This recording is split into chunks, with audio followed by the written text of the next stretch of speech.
The 120 dB or 120 decibel movement started a few weeks back. I think it was like the end of January. A bunch of German girls got together and made a video basically spotlighting the migrant related attacks that have befallen some of Europe's lovely women and girls, such as Ebba Auckland, Maria Laudenberger, and Mia. And the thing all three of them have in common are their deaths were at the hands of migrants. The reason why they call it 120 decibel is because that is the pitch of the alarm they're putting on clothing so migrants can't jump German girls and other European girls in the middle of the night. Mia got stabbed by her asylum seeker boyfriend that she broke up with, and Maria Laudenberger, that's how her demise befell her. And Ebba Auckland was run over by a truck of peace in Sweden in one of these attacks. But Yeah. we're here because of your story. Yes.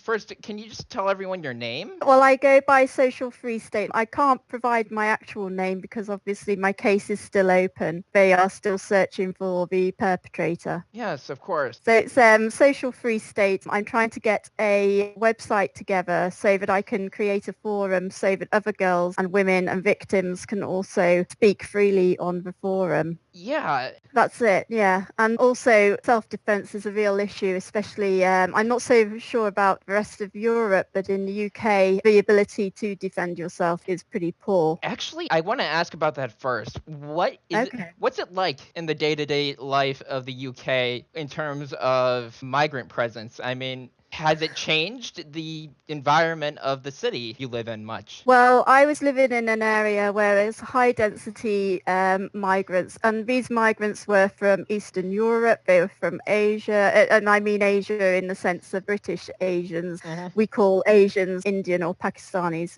They are usually Asians here, and all sorts of different areas, different cultures, and it's very volatile. Everyone's very angry. There has been a lot of violence, and obviously I'm one of the rape victims of these situations which is going on. And what you find also in this situation is that there are lots of men sharing very small homes. So whereas I lived in a 2-bedroomed house down a street where there are terrace houses, which are houses lined up together, there were men, about 7 to 10 men in one home, and it's a 2-bedroomed house. That's a lot of men in a small building. So I'm sure that inevitably causes a lot of frustration. And to have a single woman living next door must be even more frustrating. Terrifying. Yeah, it is. Yes, yeah. I mean, the town where I live changed dramatically within 5 years. Where was that general area? You don't have to give like a specifics. It was north of England.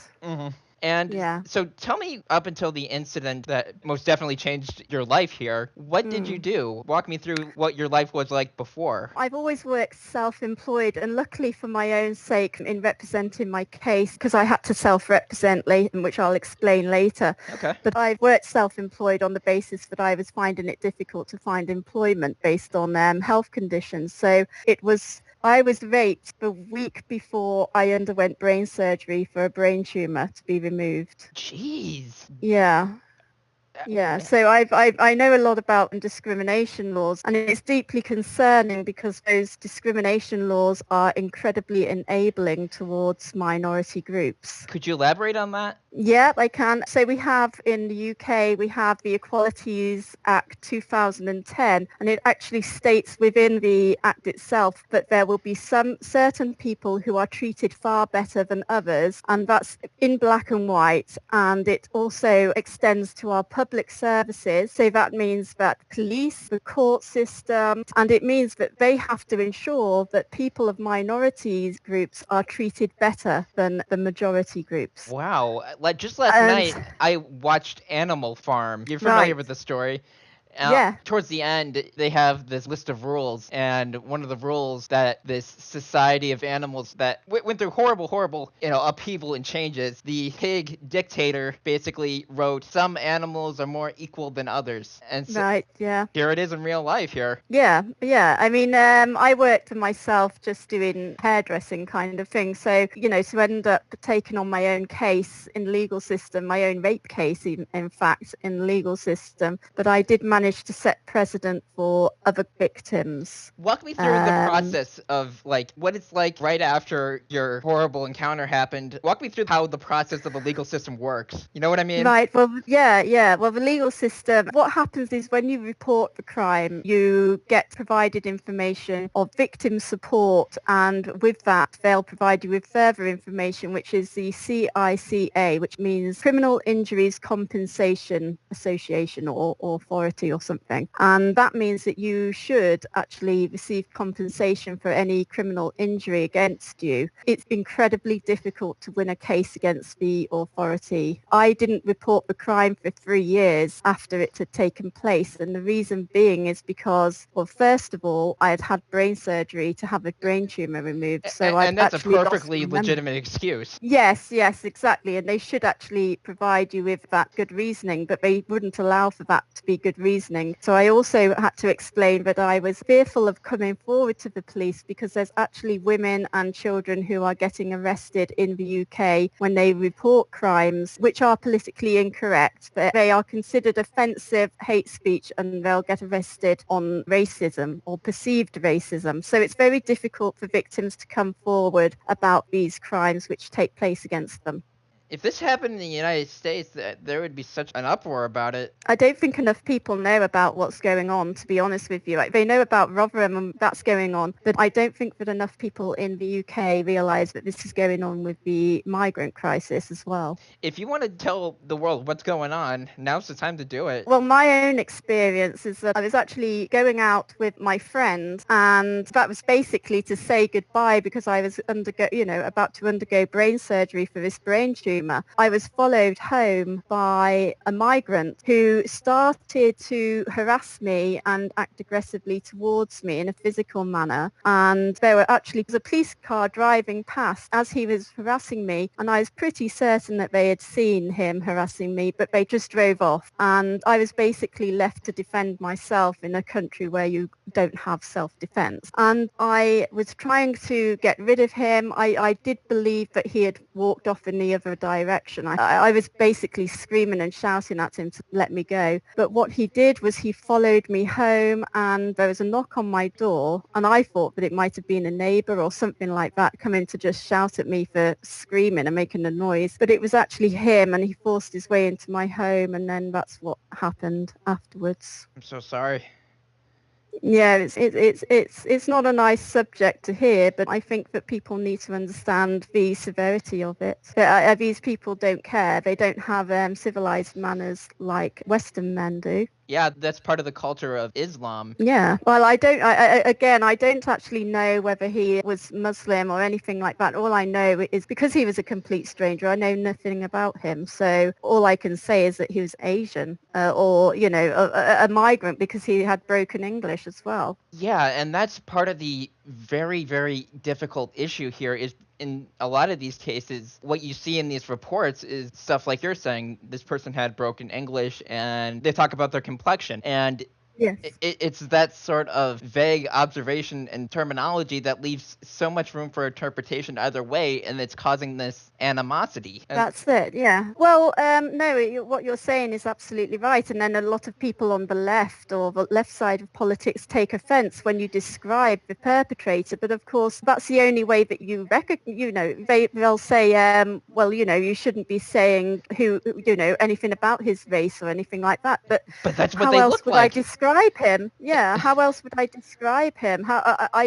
It wasn't Bob Jones down the road who raped me. It was a migrant. It's difficult, and the left have been particularly cruel to me, calling me a Nazi for speaking out about it, and they do that with many of the Rotherham victims. I'm not sure if you're aware of what's happened with Rotherham. Fill me in and pretend like I don't, just for everyone's reference. Yeah, Rotherham is a town in the north of England where there is a high density of Pakistani Muslim living there, and it turns out that lots of children have been groomed and sexually exploited and pimped to various different groups within all of England. I think there's 71 or 72 towns and cities which are also involved in this situation. And it was found with Rotherham that 1,400 white children had been groomed for sexual exploitation by these Pakistani Muslim grooming gangs. Oh, so that's what they're referring to with the grooming gangs. All right. Yes, and this has happened all over the country in 72 towns and cities. So you can imagine the extent to which these girls have been sexually exploited and how, in one town and city, that's 1,400. So imagine that 72 times. So what are the prospects of the rest of your case? How long do you think this will take to wrap up? The actual criminal case is still open. We know very little about the perpetrator. We don't know if he's in the country still, and the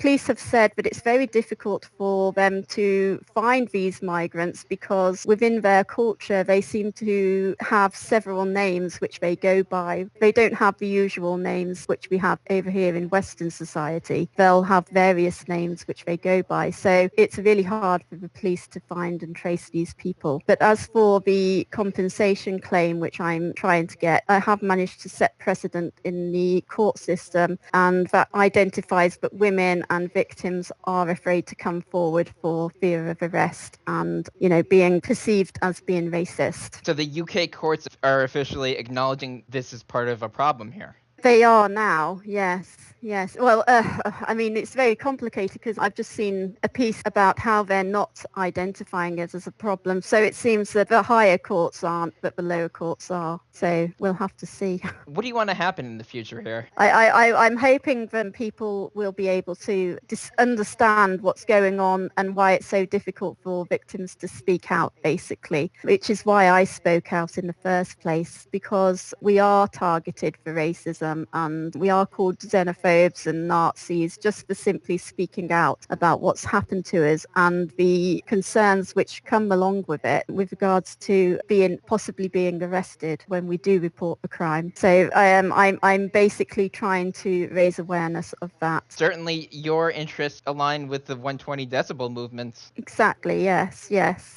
And to see such a positive response to what they're doing, it shows that people are waking up to what's going on with all this. Yeah, I think so. I think that they are, yeah. And it's really hard to tell your family. Well, it was really hard for me to tell my family because they are very left-wing. And obviously in the UK, we've had the Brexit vote, which has caused a lot of divide within society anyway. And it's just sort of, politics in today's society has really sort of changed and shifted, and there is a lot of divide between everyone at the moment. So to speak out about these migrant rapes is such a difficult thing for any victim to do. Yeah, could you just link people to my website as well so that they can hopefully see what I'm trying to do with regards to the forum, because there's unfortunately no place where the victims of Rotherham can speak out openly. So I'd like to make sure that there's a forum for them to speak out so that they've got some people who are understanding. Yeah, of course. I'll make sure it's on the screen, like right now. Excellent. Okay, thank you. Everyone can go to that website. You're right there and check it out. I want to thank you for your time and talking to me about such a difficult topic. Yeah, thank you for taking the time to speak to me as well. It's been difficult to get the message out, so I really appreciate it.